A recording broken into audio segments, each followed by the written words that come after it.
Olá, igreja! Sejam todos muito bem-vindos a mais um vídeo da nossa Estação das Células, Os Heróis da Fé, e hoje, pela fé, Moisés.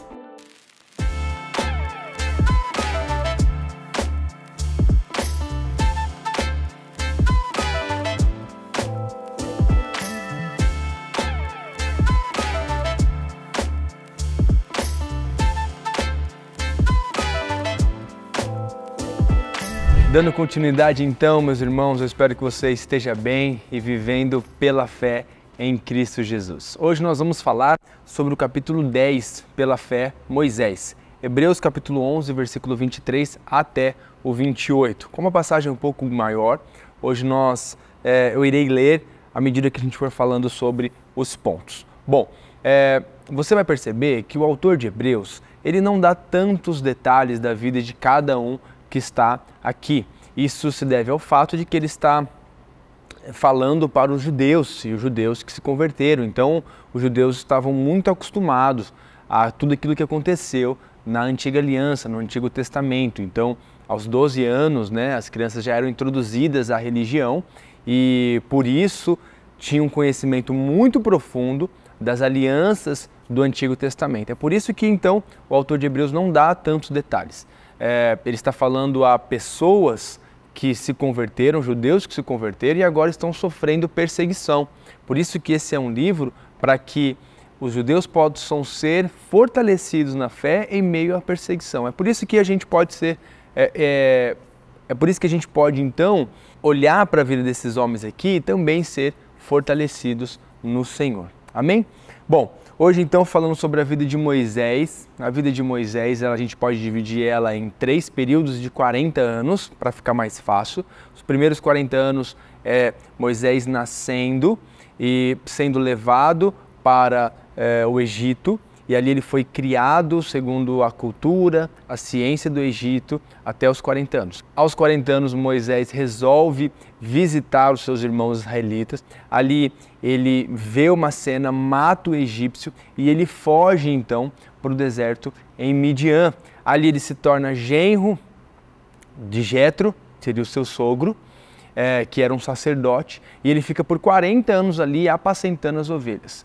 Então, quando agora Moisés tem 80 anos, Moisés é levado, Deus aparece para ele numa sarça ardente e fala que ele seria a pessoa escolhida para libertar o povo de Israel das mãos do faraó, das mãos do Egito. Amém? E aí depois eles vão passar mais 40 anos peregrinando até chegar às margens da Terra Prometida e ali onde Moisés morreu. Tá bom? Então vamos pensar sobre esse primeiro evento, porque o autor de Hebreus vai separar isso em 4 eventos. O primeiro evento, então, está no versículo 23. Pela fé, Moisés, recém-nascido, foi escondido durante 3 meses por seus pais, pois estes viram que ele não era uma criança comum e não temeram o decreto do rei. Bom, aqui a fé, ela é mais dos pais de Moisés do que propriamente dito de Moisés. Então, aqui a Bíblia vai falar que a fé dos pais de Moisés, ela consistiu em ocultar o bebê diante de um decreto de morte. Existia então um decreto de morte, porque a vida, o povo de Israel estava se tornando uma ameaça para Faraó, uma ameaça política. Então ele determinou que todo menino que nascesse deveria ser morto, e esse era um recado, um decreto para as parteiras. Então, o que acontece? Moisés é nascido e os pais ocultaram esse bebê durante 3 meses, e a palavra vai dizer que eles olharam para ele e viram que ele era uma criança formosa, e por isso não cederam ao decreto. Agora, formoso aqui é muito mais do que beleza. Estevão, lá no seu discurso no livro de Atos, ele vai falar que Moisés, ele era uma criança, um bebê formoso diante de Deus. Existe uma crença rabínica, que isso não está na Bíblia, que diz que quando Moisés nasceu, Deus aparece para os seus pais e diz que ele seria a pessoa utilizada, né? Ele seria usado por Deus para libertar o povo de Israel do Egito. É óbvio que a gente não sabe disso, e isso não está na Bíblia, mas isso sendo verdade ou não, o que esses pais viram em Moisés era algo muito mais do que beleza. Eles viram pela fé um decreto de vida em meio a uma circunstância de morte. Eles viram uma situação formosa mesmo diante do caos. E essa é a fé que precisa nos inspirar nesse momento. Uma fé que faça com que você olhe para determinada situação, e essa determinada situação ela pode às vezes estar diante de um decreto de morte, diante de um decreto de falência. E se você entender que pela fé Deus encontra essa situação formosa. É nesse momento que eu olho para o meu casamento e vejo que ele não está num decreto de falência, não está diante de um decreto de morte, mas Deus vê o nosso coração, Deus vê o nosso casamento como algo formoso. É por isso que a oração faz com que nós possamos enxergar, não como aquilo que a gente está vendo, mas enxergar da maneira como Deus enxerga. Então é assim que a gente precisa olhar para o nosso casamento, para a educação dos nossos filhos, é assim que a gente precisa olhar para a nossa situação financeira, para a maneira como a gente está se relacionando no nosso trabalho, ou até mesmo para com a nossa empresa. Quantas são as áreas da nossa vida e que às vezes elas estão debaixo de um decreto terreno de morte, um decreto de falência, mas é a gente saber que Deus está escrevendo uma história, Ele quer usar a minha família, a sua família, quer usar o seu trabalho, o meu trabalho.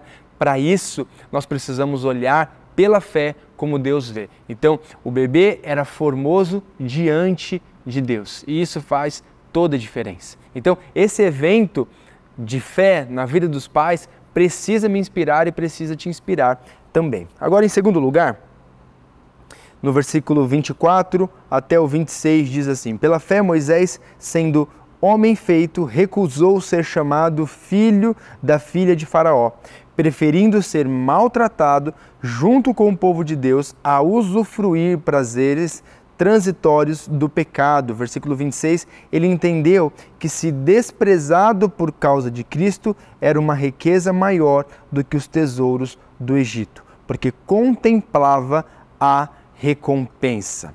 Então aqui o que o autor de Hebreus está nos inspirando a fazer a troca como Moisés fez. Moisés foi criado pela filha de Faraó, entende então que ele era herdeiro de tudo isso, e ele trocou, é isso que vai dizer aqui, ó, sendo um homem feito, recusou ser chamado de filho da filha de Faraó, preferindo ser maltratado. Então ele sai desse ambiente onde ele poderia ser um herdeiro, e ele prefere o opróbrio, ele prefere ser ofendido, ele prefere ser maltratado.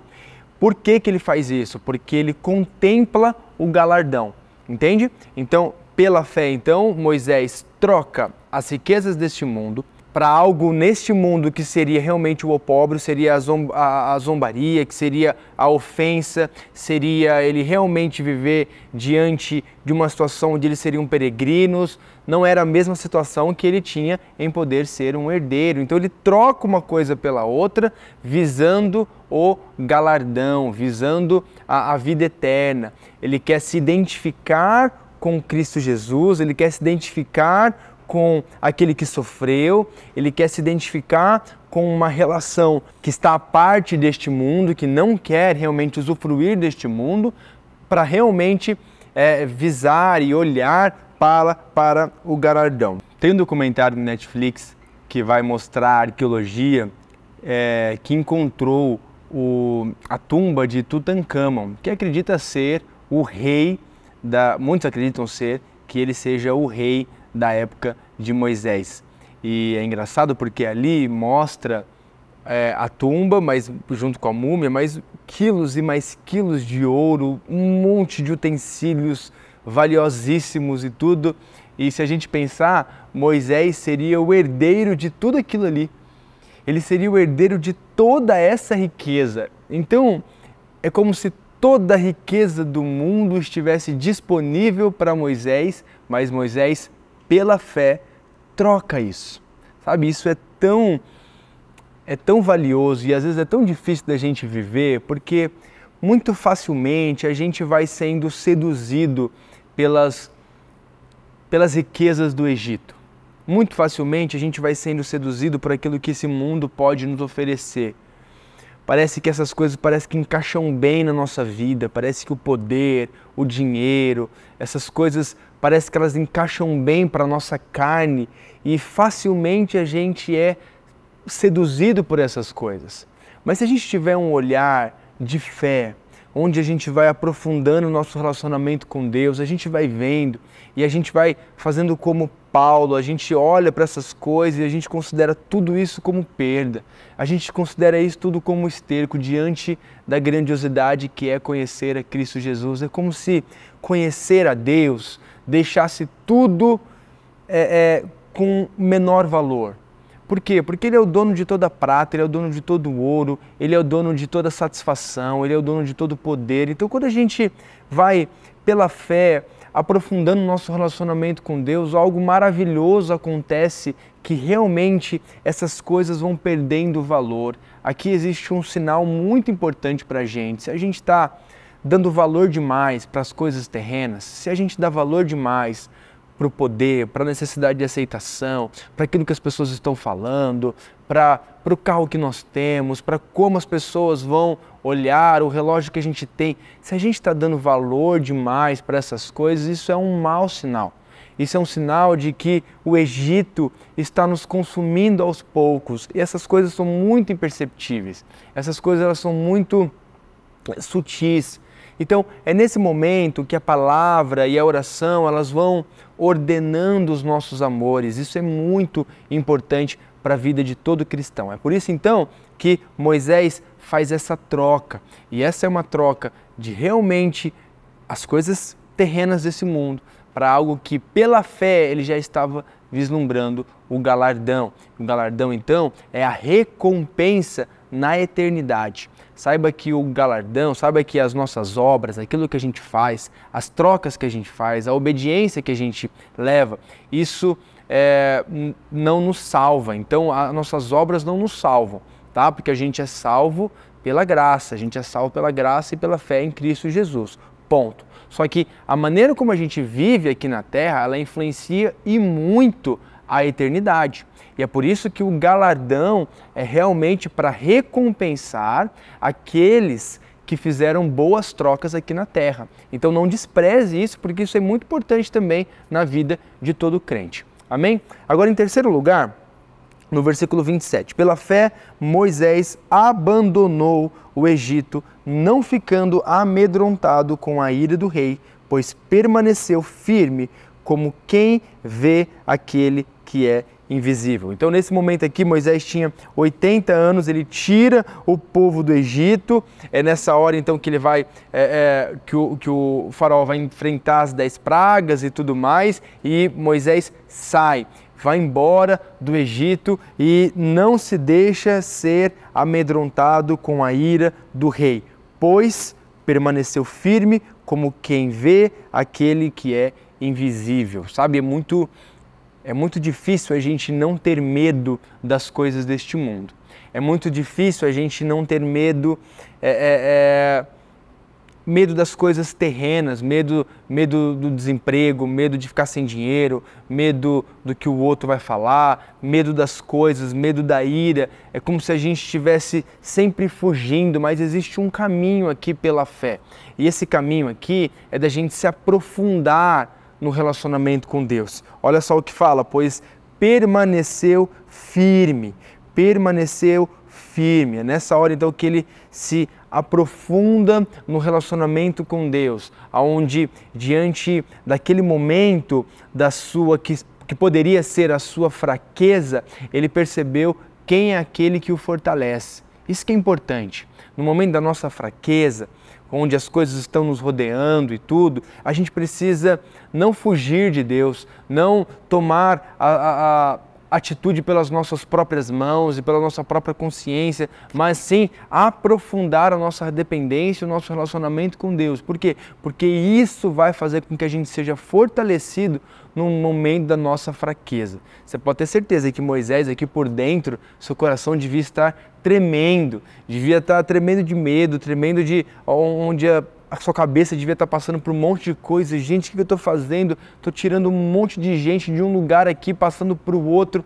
Com certeza o coração estava com dúvidas, com questionamentos, mas nesse momento ele permanece firme e o Senhor o fortalece no momento da sua fraqueza. O livro tem uma ilustração muito legal aqui que vai falar sobre um especialista em notas falsas. E aí uma pessoa vai e pergunta para ele como é que você virou um especialista para encontrar as notas de dólares, né? As notas falsas. Ele falou assim, não, eu não me tornei um especialista nas notas falsas.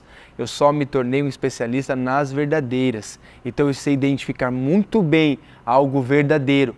Então, quando eu identifico muito bem algo verdadeiro, aquilo que é falso, eu consigo descartar facilmente. É nessa hora que a gente olha para esse mundo e vê que muitas coisas nos rodeiam, mas se a gente foca naquilo que é verdadeiro, naquilo que permanece, nós somos fortificados nele. Esse é o convite do autor de Hebreus neste versículo. Agora, em último lugar, no versículo 28, então, pela fé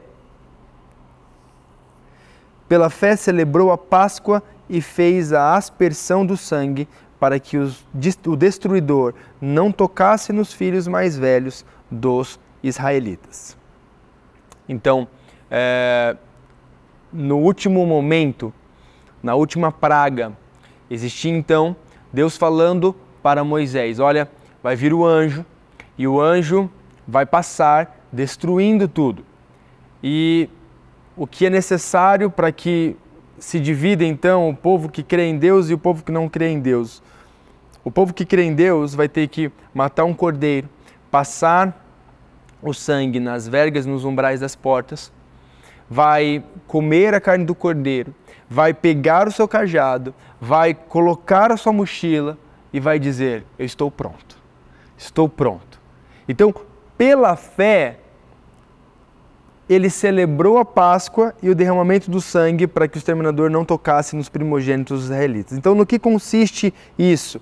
Em Deus falar isso para Moisés, e Moisés dizer isso para o povo, e o povo exercer exatamente aquilo que ele estava falando, mesmo sem ver. Você imagina o que é matar um cordeiro, colocar nos umbrais da porta, colocar a sua mochila, colocar um cajado e dizer, estou pronto, é hoje. Isso é um nível de convicção muito forte, isso aqui é muito inspirador para nós. E aqui foi nesse momento então que ele celebra a Páscoa. Em hebraico é Pessá, passagem, onde o anjo da morte passaria sobre as portas. E as portas que não tivessem os umbrais e as vergas de sangue, então o filho mais velho morreria. E aqui então, pela fé, todo aquele povo fez aquilo e aquilo foi um objeto de libertação para a vida deles. É óbvio que isso já está totalmente ligado e relacionado à Páscoa, onde Jesus foi morto como o Cordeiro que nos livra, como o Cordeiro que nos livra agora não simplesmente de uma morte física, mas de uma morte eterna. Então, Jesus é o perfeito Cordeiro. O sangue de Jesus, ele precisa ser passado agora, não nos umbrais das portas físicas, mas nos umbrais do nosso coração, das portas do nosso coração, aonde nós possamos dizer para o nosso coração e para as coisas que nos atentam, para as coisas que vêm sobre nós, dizer que o Senhor é o Senhor da nossa vida. Jesus é o Senhor da nossa vida. E a partir disso a gente vai desfrutando desse momento que realmente nos livra da morte, nos livra do pecado, nos livra da condenação eterna. É nesse momento que a gente pode dizer que praga nenhuma chegará à nossa tenda. Não estamos falando de coisas terrenas, mas nós estamos falando dessa praga que pode consumir o nosso coração por inteiro, por completo e eternamente. Isso não nos tem mais. Se você passa o sangue de Jesus sobre os umbrais da porta do seu coração, você pode ter certeza de que não há mais condenação para a sua vida. E existe uma libertação eterna, existe uma liberdade, existe uma vida onde você vai desfrutar daquilo que Deus tem para o seu coração. Essas então são as aplicações para a nossa vida. Que Deus abençoe o seu coração, a sua célula e que a gente possa viver pela fé, assim como Moisés viveu. Deus abençoe vocês.